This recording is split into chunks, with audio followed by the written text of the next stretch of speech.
नमस्कार, माझे नाव विभावरी संदीप कदम. मी आता 5वीची विद्यार्थिनी. माझ्या शाळेचे नाव विद्या मंदिर आपटी. मी तुमच्या समोर एक कथा सादर करणार आहे. त्या कथेचे नाव आहे स्वामिनिष्ठ शिवा. ताकद ती सगळ्यांच्याच मनगटात होती. ताकद ती सगळ्यांच्याच मनगटात होती. पण स्वराज्य घडवण्याची इच्छा फक्त शिवाजी महाराजांच्याच होती. पण स्वराज्य घडवण्याची इच्छा फक्त शिवाजी महाराजांच्याच होती. असं म्हणतात, इतिहास घडवणारी माणसं इतिहास विसरू शकत नाहीत, पण इतिहास विसरणारी माणसं इतिहास घडवू शकत नाहीत. बाहेर मुसळधार पाऊस पडत होता. राजे स्वतःच्याच मनाशी काहीतरी बोलत होते. जगदंब जगदंब. आत्ताच्या स्थितीला धडा शिकवायलाच हवा. एवढ्याच शिवा आत आला. राज बोलावून धाडलं जी, असं म्हणत शिवा आत गेला. राजांचाच वेश बदलून आणि राजांसारखाच मिशला पिळत आला. राज कसा दिसतो जी? राजे बघत राहिले. होय शिवा, आरशात आमचाच रूप पाहिल्यासारखा भास होतो. शिवा, मग राजाचा सिद्धी बी मला ओळखायचं नाही. आणि स्तब्ध झाले राजे. होय शिवा, तुला कसं कळलं? आम्ही तुला आमचं रूप सिद्धीच्या भेटीला पाठवणार आहे ते. आमचं रूप सिद्धीच्या भेटीला पाठवणार आहे ते. जय शिवराज जय महाराज. नमस्कार, माझे नाव गार्गी प्रमोद गिरी गोसावी. इयत्ता 6वी. शाळेचे नाव विद्या मंदिर आपटी. कथेचे नाव ताराराणी. लोक म्हणतात औरंगजेब चालून आलाय. दिल्लीचा बादशाह 1.5 लाखाची फौज घेऊन स्वराज्यावर चालून आलाय. लोक विचारतात आता कसं होणार? राजा नाही, छत्रपती नाही, आता स्वराज्याचं काय होणार? अरे त्यांना सांगा, सूर्य अस्ताला गेला म्हणजे प्रकाश संपला असे होत नाही. चंद्र अजून जिवंत आहे आणि जोपर्यंत या नसानसात मोहिते आणि भोसलेंचे रक्त खेळतंय तोपर्यंत या स्वराज्याला कुणाचं बापही घेऊ शकणार नाही. मोहिते घराण्याची लेक मी, हंबीरराव मोहितेंची कन्या. मुलींना अंगाई गाऊन झोपवलं जात असे, पण मला तलवारीच्या ठणकणात झोपायची सवय होती. खेळायला लहानपणी बाहुली मागितली नाही. बापाकडे घोड्याला रपेटे देण्याचा हट्ट धरला. राजाराम महाराजांशी लग्न झालं आणि मी या घराण्याची सून झाले. पण ते माझे पती नव्हते, ते माझा श्वास होते. 1700 साल उजडला आणि सिंहगड पोरका झाला. माझा राजा गेला, माझा आधार गेला, माझं कुंकू पुसलं गेलं. पण ऐका, मी बांगड्या फोडल्या नाही. मी माझा पदराचा पेच घट्ट केला आणि कपाळाला रक्ताचा टिळा लावून सांगितले, मी विधवा झाले असेल, पण ही सह्याद्रीची माती अजून विधवा झालेली नाही. तो औरंगजेब हसत होता. त्याला वाटले एक बाई काय करणार? अरे तिला बाई समजू नकोस, ती वादळ आहे. मी माझ्या 4 वर्षाच्या मुलाला गादीवर बसवलं आणि घोड्यावर स्वार झाले. 1 वर्ष, 2 वर्ष, 7 वर्ष. 7 वर्ष मी त्या म्हाताऱ्या औरंगजेबाच्या 4 मुंड्या चित केल्या. माझे नाव राजनंदिनी जीवन पवार आहे. मी इयत्ता 5वीत शिकते. माझ्या शाळेचे नाव विद्या मंदिर आपटी. माझ्या कथेचे नाव आहे अफजल खानाचा वध. ज्या मातीत जन्मले तिचा रंग सावळा. ज्या मातीत जन्मले तिचा रंग सावळा. सह्याद्री असुवा हिमालय. छाती ठोकून सांगतो मी छत्रपती शिवाजी महाराजांचा मावळा. छाती ठोकून सांगतो मी छत्रपती शिवाजी महाराजांचा मावळा. शिवरायांच्या वाढत्या हालचाली ऐकून आदिलशाही दरबार काळजीत पडला. दरबारात सारे सरदार गोळा झाले.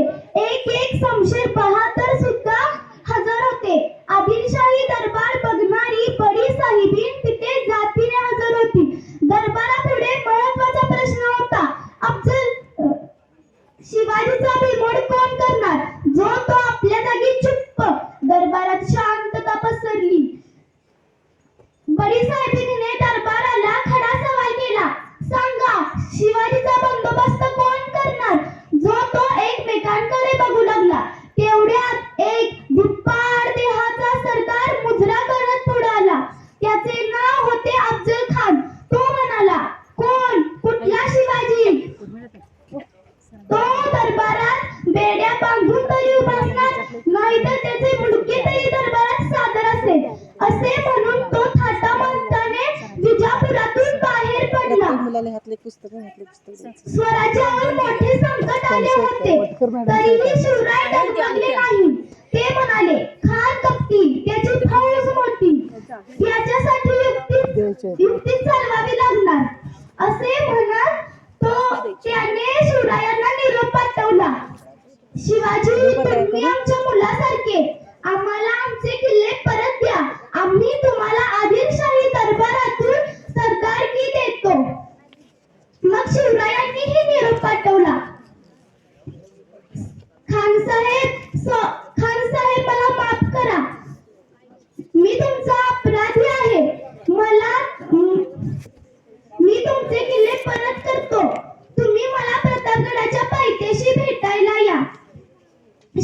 शिवरायांनी मोठा शामियाना तयार केला होता.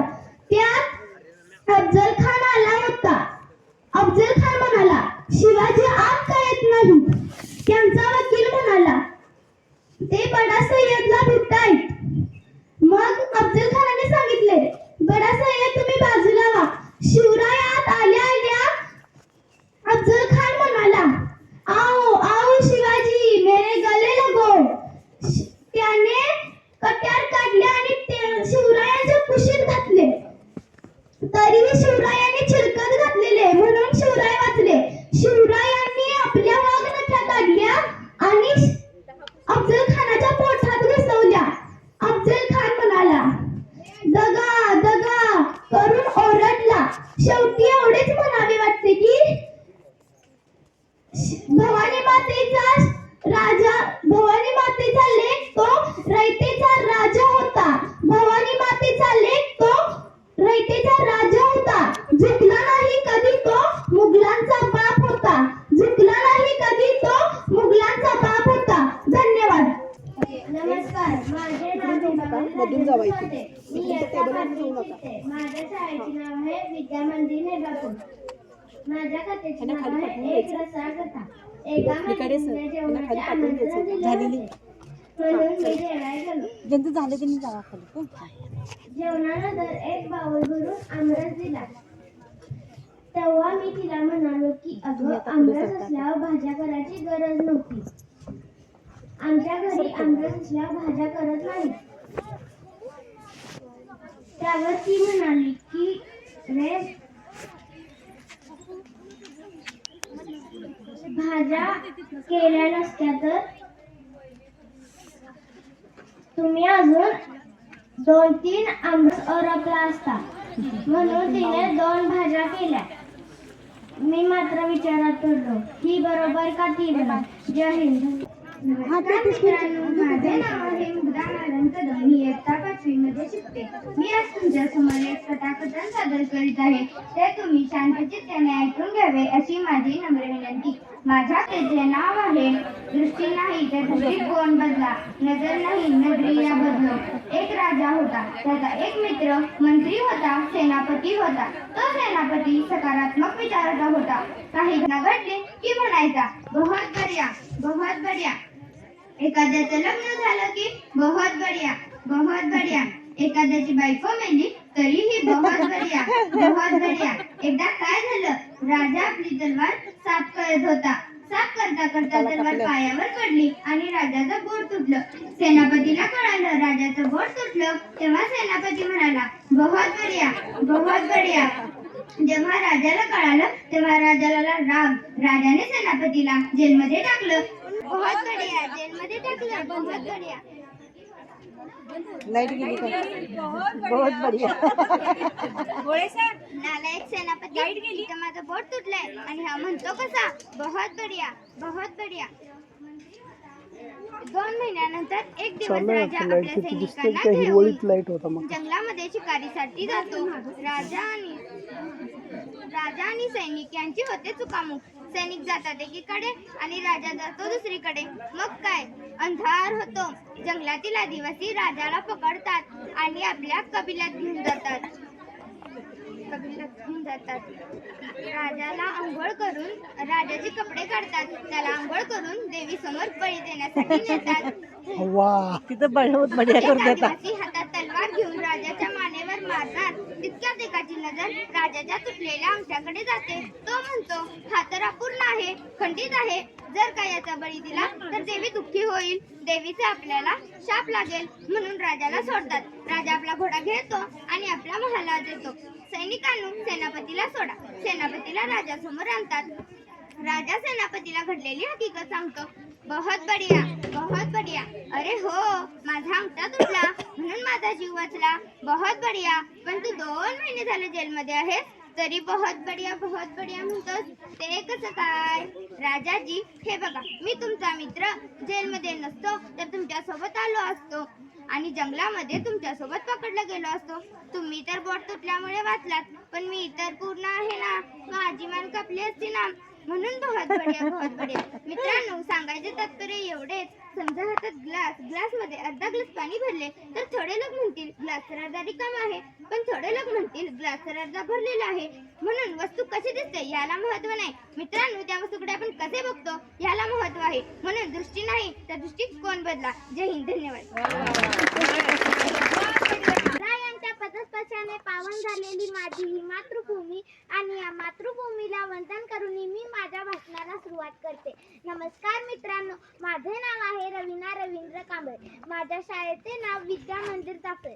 मी आज तुमच्या समोर एक कथा सादर करणार आहे. त्या कथेचे नाव आहे भाकरी. मित्रांनो, एक खूप गरीब माणूस असतो. तो त्याच्याकडे खायला 2 वेळेचे अन्न सुद्धा नसते. तो एका ठिकाणी बसलेला असतो. तेव्हा त्याला त्याच्या समोरून एक तपश्चर्या केलेले साधू महाराज जाताना दिसतात आणि तो त्या साधू महाराजांकडे जातो आणि म्हणतो, अरे काय करतोयस तू? तेव्हा तो गरीब माणूस म्हणतो, अरे हो साधू महाराज, तुम्ही तर किती महान साधू दिसत आहात. तुम्ही माझं नशीब बघून सांगा की माझ्या नशिबात लिहिलं काय आहे. कारण मला 2 वेळेचे अन्न सुद्धा मिळत नाही. माझ्या आयुष्यात नुसतं दुःख आणि दुःखच आहे. तेव्हा ते साधू महाराज म्हणतात, ठीक आहे. आणि काही वेळ डोळे बंद करून साधना करतात. काही वेळानंतर ते डोळे उघडतात आणि त्या गरीब माणसाला सांगतात, इथून पुढे तुझ्या आयुष्यात फक्त 20 भाकरी लिहिली आहे. त्याच्या व्यतिरिक्त तुझ्या आयुष्यात काहीच नाही.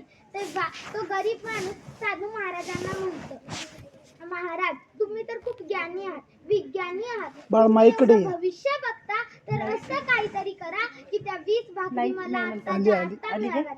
तेव्हा ते साधू महाराज म्हणतात, अरे तुझ्या आयुष्यात तर फक्त 20च भाकरी माईकच्या पुढे खाली गेला. तुझ्या आयुष्यात तर फक्त 20च भाकरी लिहिल्या होत्या.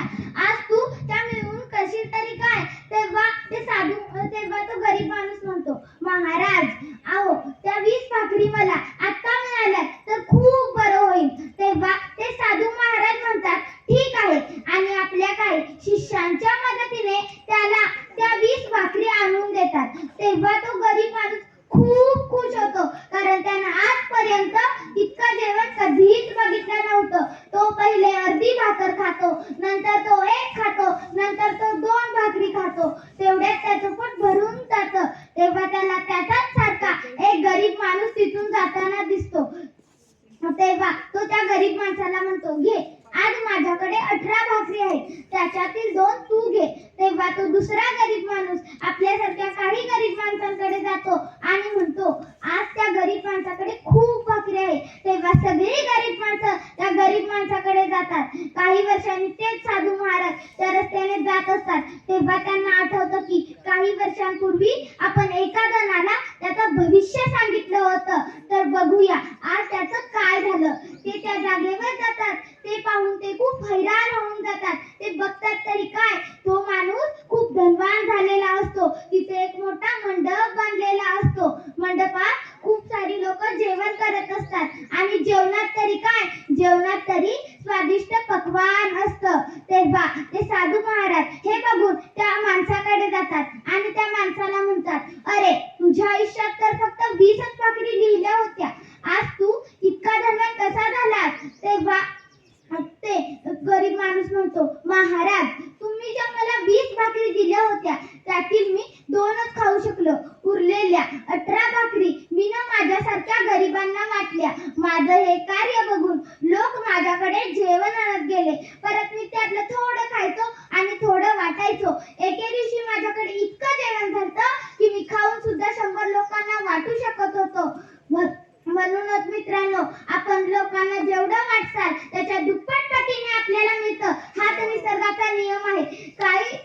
काही लोक असं समजतात की आपण ज्याला मदत केली त्यानेच आपल्याला मदत करायला पाहिजे, पण असं नाही. त्याचं फळ आपल्याला निसर्गाकडून सुद्धा मिळतं.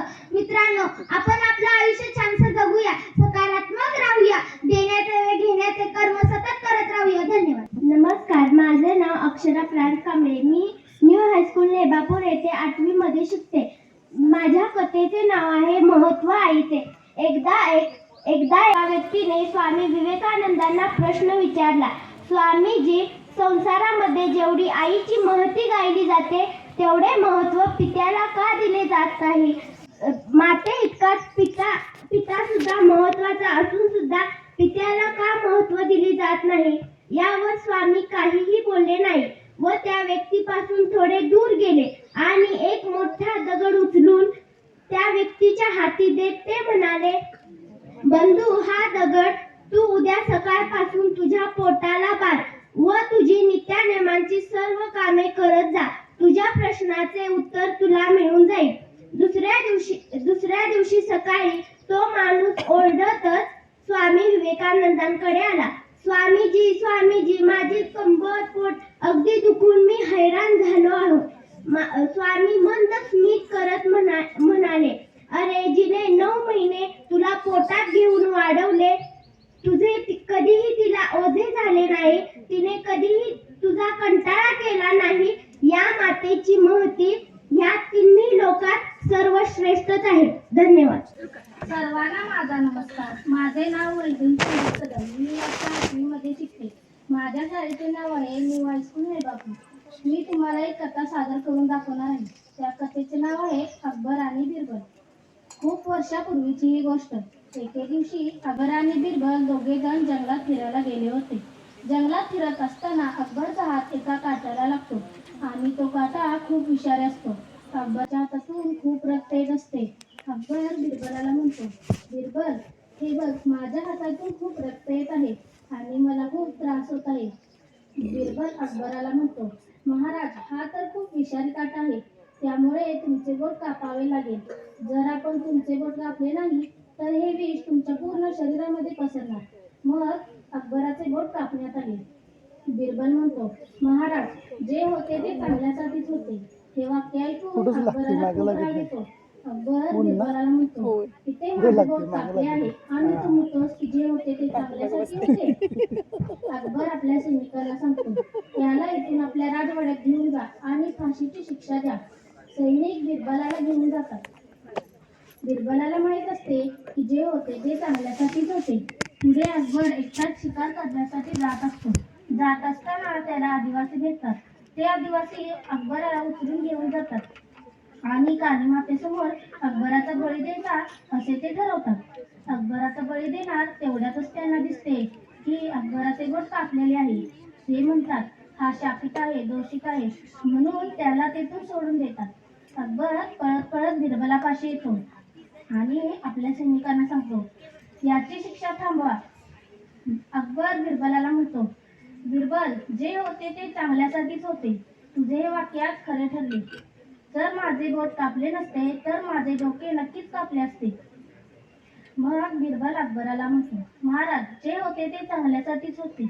अकबर बिरबलाला म्हणतो, ह्यात तर माझे चांगले झाले, पण तुझे काय चांगले झाले? मग बिरबल अकबराला म्हणतो, महाराज, जर तुमचे बोट नाही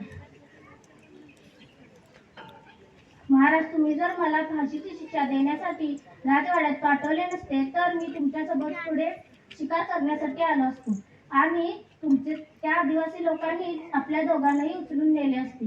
तुमचे तर बोट कापलेले होते, त्यामुळे त्यांनी तुम्हाला सोडून दिले असते, परंतु माझे बोट कापले नव्हते. त्यांनी माझे डोके नक्कीच कापले असते. म्हणून बिरबल म्हणतो की जे होते ते चांगल्यासाठीच होते. धन्यवाद.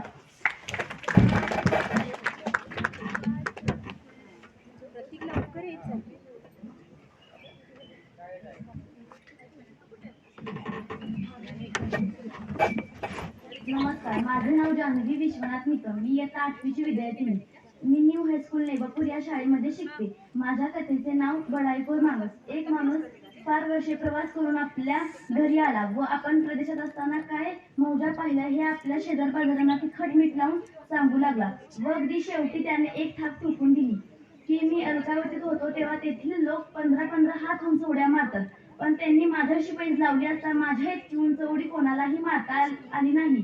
ऐकणाऱ्या कोणालाही ही गोष्ट खरी वाटली नाही. त्यांची खात्री करण्यासाठी तो नाना प्रकारच्या शब्दा घेऊ लागला. त्या लोकातील एक माणूस म्हणाला, अहो, अशा शब्दा कशाला घेता? हाताच्या कंकणाला असा कशाला? तुम्ही यावेळी अलकावतीत आहात असे समजा व तिथे जशी उडी मारलात तशीच उडी इथेही मारा, म्हणजे झालं.